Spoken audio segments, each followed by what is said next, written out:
Hey guys, Joe here. I got a strange little knife in trade a few weeks ago, and I thought I'd take a few minutes to show it to you folks. It's a Spyderco Snap-It. Now, it might not look that strange at first glance. Pretty standard, old school Spyderco design. And it is. This knife was discontinued about 10 years ago now, in 2002, I believe, around then.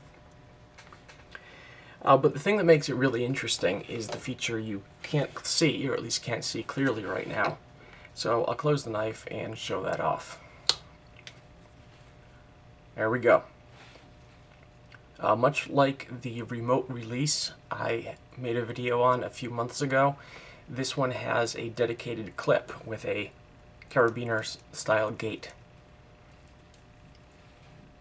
There's no pocket clip, just the hook.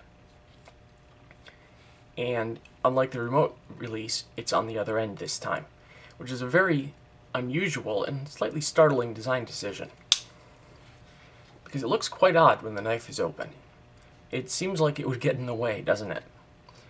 And while it might a little, it's not nearly as bad as you would expect, because in the little bit I've used the knife just to try it out, most of the cutting, the cutting edge starts way over here.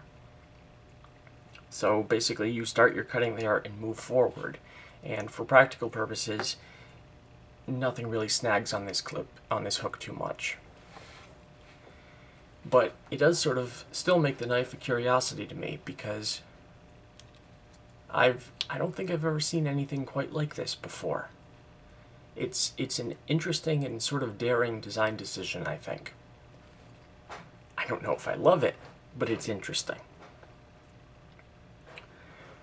The knife itself is, or the other features of the knife, perhaps I should say, it's made in Seiki City, Japan.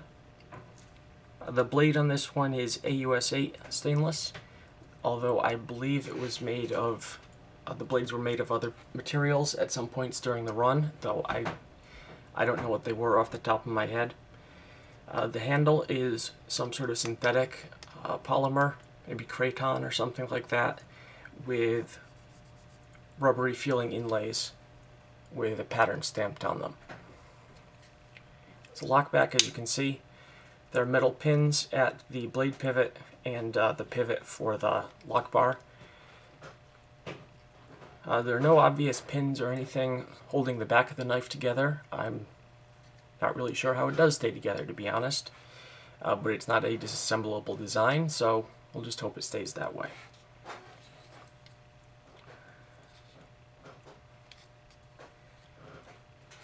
The clip, or I'm going to call it a clip. I guess that's a valid term. Although, when I say that in regard to knives, I generally think of a pocket clip. The hook, clip, whatever, is fixed solidly in place, and it's held on by the same pin that the blade pivot's on.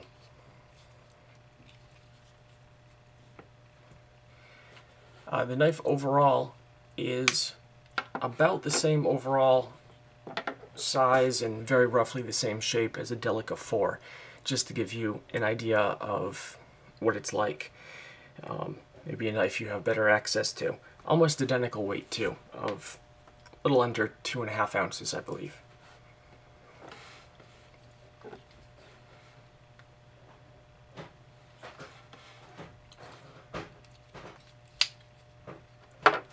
So there you go.